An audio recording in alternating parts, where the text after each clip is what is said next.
Hey everybody, Callie Milliman here from the Ontario SPCA. Welcome to another edition of Animals Voice podcast.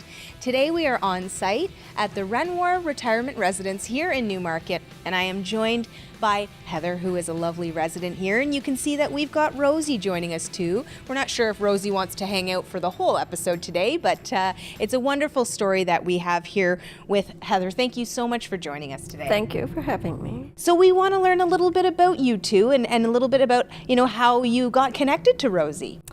Well, I started looking online at different rescue places, I guess, and including the OSPCA. And most of them you had to drive to and drive here and there and look at them, and I don't drive, I don't have a car. So I decided to go to the OSPCA, but first I phoned and they had offered or said this other cat was available that might suit me. So I went, I decided to stay for 2 hours to see all the cats, and Rosie was one of them.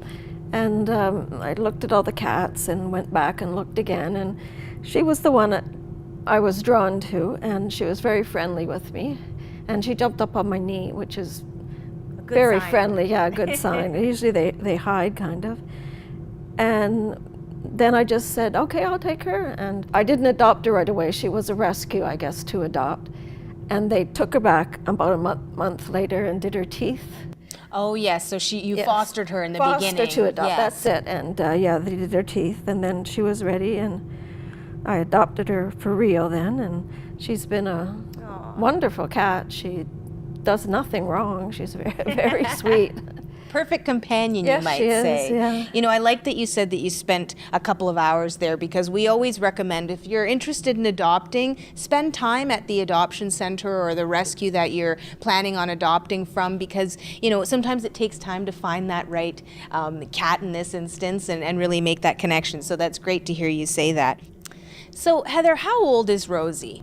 Rosie was 11 when I adopted her in August. So it's a senior pet month. We know that, Adopt a Senior Pet Month, and that's exactly what you did. Yes, I wanted a senior because, I'm getting older, and I didn't want to start over with a kitten, and I didn't want to have to leave that kitten at any time of its life.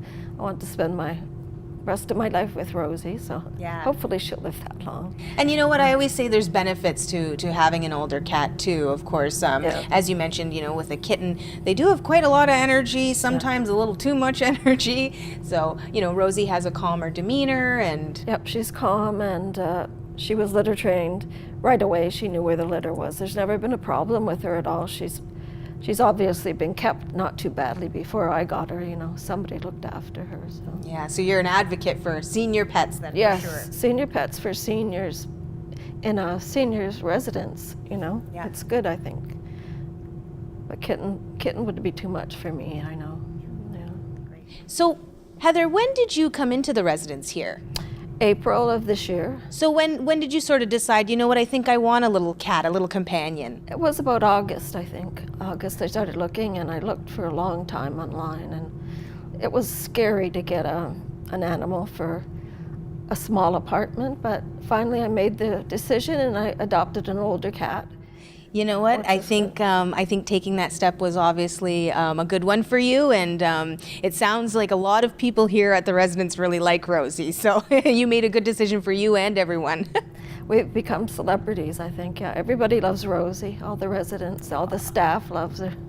How has she impacted your life since adopting her?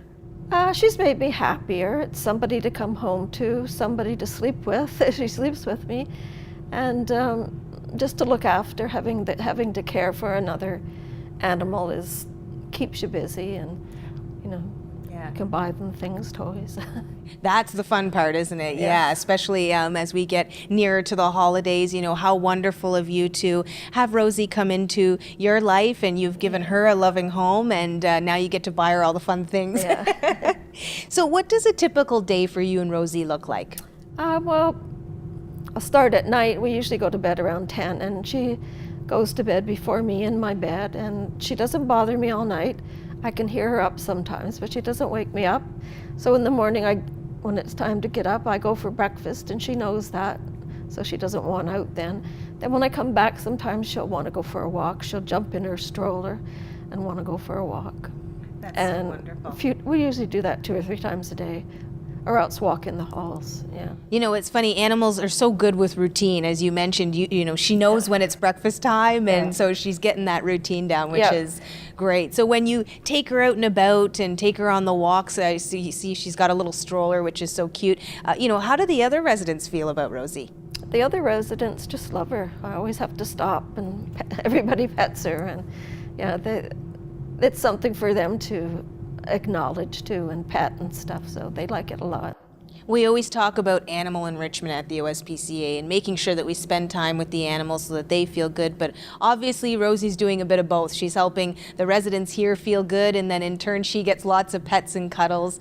So Heather, do you have any tips for anybody who might be listening and be either in a residence or know somebody who's in a residence that might be considering adoption? Well, I'd say to be prepared for the cat or dog before you go and get it, because I went to the OSPCA and came back with it right away. So I had the litter box and the litter and some toys, and I picked up food there. So she had the food and little dishes and everything all beforehand, and she transitioned very quickly that way. And that's so important, is to have all those necessities ready to go so that you're prepared. Oh, that's great. So you can just relax and get to know each other. Heather, thank you so much, first of all, for adopting Rosie and giving her a loving, warm home. And thank you, of course, for joining us for this podcast. Oh, you're welcome. Thank you very much for having me. Thank you, everybody, for tuning in for another great episode of Animals Voice podcast. Of course, if you're interested in adopting, make sure you visit our website, ontariospca.ca. Any time of the year can be a great time to adopt, but of course, the holidays is always a great time to help a furry friend find that loving forever home. Stay tuned with our podcasts. Make sure you subscribe and check us out on iTunes, and we'll catch you next time for another great episode of Animals Voice podcast.